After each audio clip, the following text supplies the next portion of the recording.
ఇన్ని కన్సల్టెన్సీస్ గురించి వింటూ ఉంటాం. ఎందుకు మీ కన్సల్టెన్సీ ఇంతమందిని అంటే ఆకట్టుకోగలిగింది? ఏటా మీరు ఇంతమంది స్టూడెంట్స్ పంపిస్తారు. ఎంతమంది పంపిస్తారండి per year? Per year 100 above పంపిస్తాం మేడం. పంపిస్తారు. మీరు 100 మంచి క్వశ్చన్ అడిగారు మేడం. మేము 16 ఇయర్స్ నుంచి చేస్తున్నాం మేడం. అప్పుడు చాలా లిమిట్‌గా ఉండేవి మేడం కన్సల్టెన్సీలు. పేరెంట్ మా ఆఫీస్‌కి వచ్చేవాళ్ళు. ఆఫీస్‌కి వచ్చి వెయిట్ చేసి అడ్మిషన్ తీసుకునేవాళ్ళు.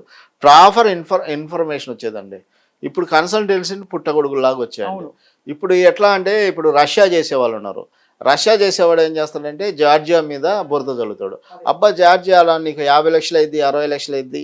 రష్యాలో ఇక్కడ యూనివర్సిటీ ఉంది. ఆ రష్యా యూనివర్సిటీ జాయిన్ కమ్మని చెప్తాడు. లేదంటే కజకిస్తాన్, కిర్గిస్తాన్‌గా జాయిన్‌గా తక్కువ. బట్ ఎప్పుడైతే ఒక్కసారి పేరెంట్ జాయిన్ అయిన తర్వాత వాళ్ళ అమౌంట్ వాళ్ళు కట్టేస్తాడో ఇక పట్టించుకోరు. ఎయిర్‌పోర్ట్‌లో బాయ్ బాయ్ చెప్తాడు.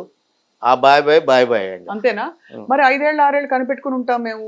మీ పిల్లల్ని మా పిల్లలా చూసుకుంటాం అని చెప్తారు కదా! అక్కడ చాలా మంది. వెళ్ళిన స్టూడెంట్స్‌ని అడిగితే చెప్తారండి. అక్కడ ఎవరైతే స్టూడెంట్స్ చదువుతున్నారో ఆ స్టూడెంట్స్‌ని అడిగితే చెప్తాడు. మీ కన్సల్టెన్సీ మీ దగ్గరికి వస్తున్నాడా? మీతో పాటు జర్నీ చేస్తున్నాడా?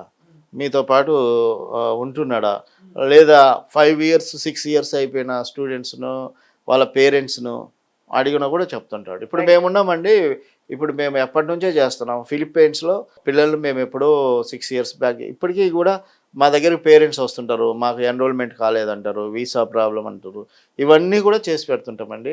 ఇది విజయవాడలో ఇది మాది బెంజ్ సర్కిల్ అండి. కేఎఫ్‌సి ఆపోజిట్ రోడ్‌లో. బాస్ ఆఫ్ బర్గర్ పక్కనే మా ఆఫీసు. ఈ ఆఫీసు దాదాపు 6 ఇయర్స్ అయింది. ఇంతకుముందు వేరే చోట ఒక 10 ఇయర్స్ నుంచి ఉందండి.